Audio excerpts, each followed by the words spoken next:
Good afternoon to whoever you are from wherever you're watching from. My name's Josh. Thank you for stopping by. Today we're sipping on a little Knob Creek 12-year-old sitting at 100 proof. This is actually a gift from Mikey, so shout out Mikey. He is one of my wife's co-workers' husbands.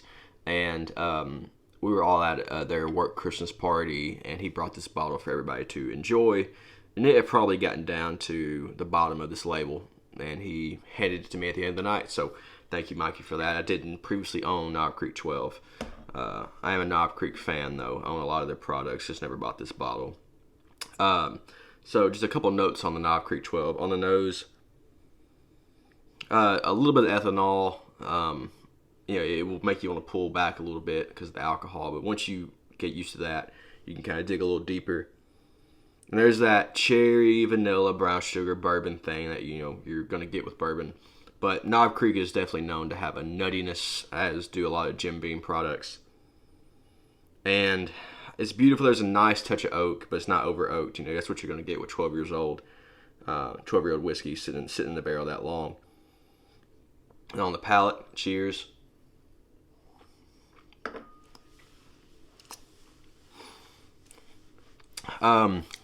Yeah, a lot of cherry up front. It's nice and dark, but it's not super heavy. I think that 100 proof kind of helps that. It is slightly oaky, but in a great way, not over oaked. Like I said, it's not like you're licking a piece of wood. A very enjoyable pour, and for about $70, that's really hard to beat. So on to my weekly rotation. So Monday, I have really been enjoying this one since I got it. And that is from Mancera, and that is the Cedrat Boisé. This is in my last week's weekly rotation.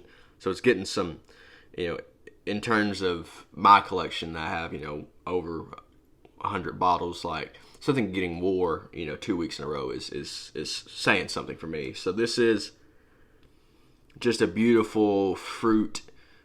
Almost has like a gumminess to me, like a fruit gummy kind of deal, with this beautiful woods and a nice smoke, especially in the opening. The smoke kind of rolls off towards the, after a couple hours, and you're left with just this nice fruity woody base that is to die for. It lasts a long time, 8-9 hours on my skin.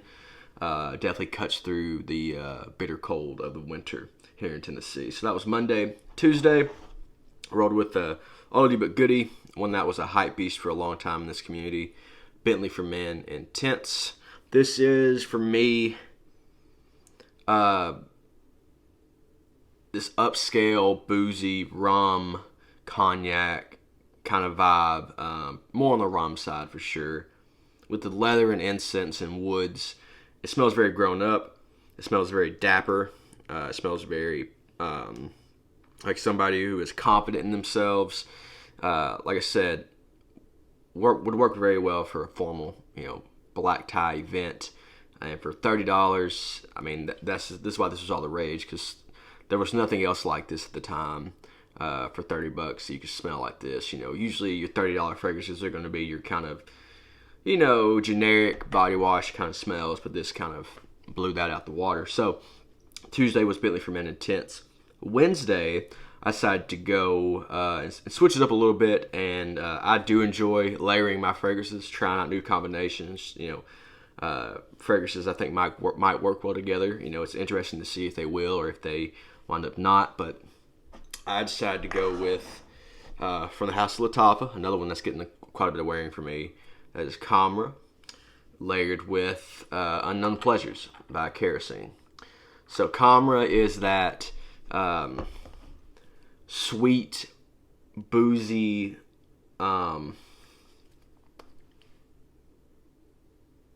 like praline date. Absolutely to die for, in my opinion. I know, once again, clone of Angel Share, but not really. This does something different for me, and in a better way. I enjoy this one over Angel Share. It's gorgeous. So you have that date praline vibe with this lemon chiffon cake, Earl Grey tea vibe of Unknown Pleasures by Kerosene. And for me, it's to die for. I really enjoyed getting whiffs of both of these all day. They intermingled well. This is a pretty strong fragrance, and I wasn't sure if Comra was going to really uphold to it, even though Comra has some strength on its own, but this really does push. But they intermingled well. They didn't fight too much. And, so that was Wednesday. Unknown Pleasures by Kerosene and Comra by Lattafa. Thursday, I went ahead and went with a classic in the game. And I usually am layering this one, but I decided to actually wear it by itself. And that is Angel Man from Thierry Mugler. So, if you don't know what this is, you need to. I hate seeing the prices of it now because you used to be able to get it for $30, $40 for the 100 mil.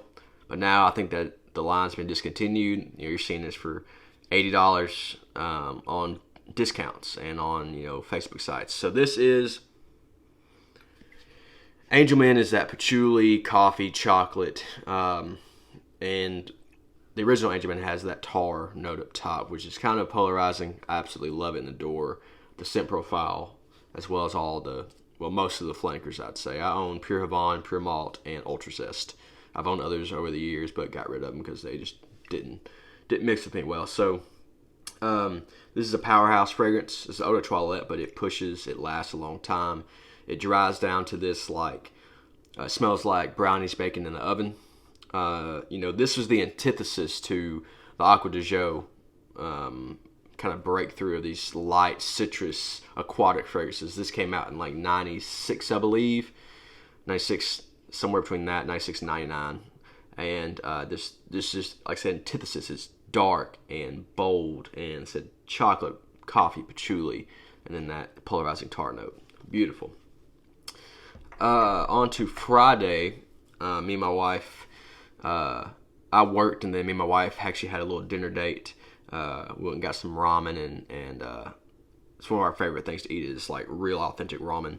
And so for that, it was nice and cold outside. I rolled with, from Serge Lutens, one of my favorite fragrances of all time, that is Chergui. So this is just a beautiful tobacco, hay, sweet, but not like sickly sweet by any means. Not like Comra. This just has a touch of sweetness.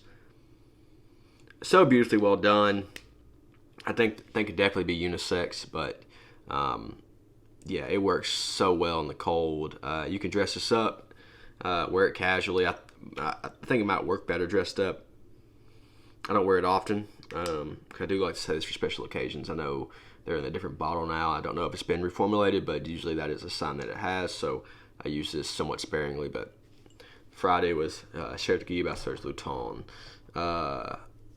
Saturday, I went with one of the first fragrances I ever bought. And this is, for me, one of the best signature scents for this time of year when it's fall and winter time.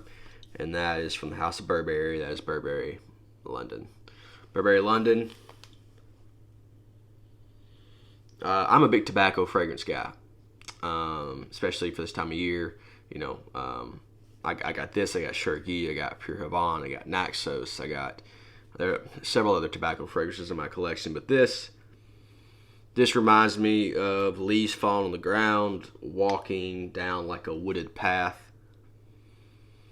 It's just beautiful tobacco and kind of this damp leaf kind of vibe, and it is absolutely gorgeous. My mom loves this one for some reason, if anything, I'll wear it for her. But yeah, this is Burberry London, oldie but goodie. And today, like I said, it's been pretty cold out, so today I went with Cape Heartache from Imaginary Authors, with notes of Douglas fir, pine resin, western hemlock, vanilla leaf, strawberry, and imaginary notes of old growth and mountain fog. Guys, if you haven't tried Imaginary Authors, let me just stop you right here. If you haven't tried Imaginary Authors, go try it. They sell these short story sample sets for like $30, $40. You can get, I think there's 2 different sets, but buy it, try it out. If you want to get out of the Acqua di Gio, Bleu de Chanel, Sauvage, getting something a little more interesting, something unique, something different, try out Imaginary Authors, okay? This is just the most lush green, like pine, northwest like Northwest Pacific with this beautiful strawberry like gummy note. Absolutely to die for. Like I said, I love imaginary authors. So that was my weekly rotation for this past week. And yeah, if there's any certain list or ideas y'all want me to go over or try, put them in the comments. I love seeing y'all comment, and I love replying to y'all. And thank you for all the feedback and all the kind words. So I hope y'all have a great week and a great rest of your Sunday. God bless.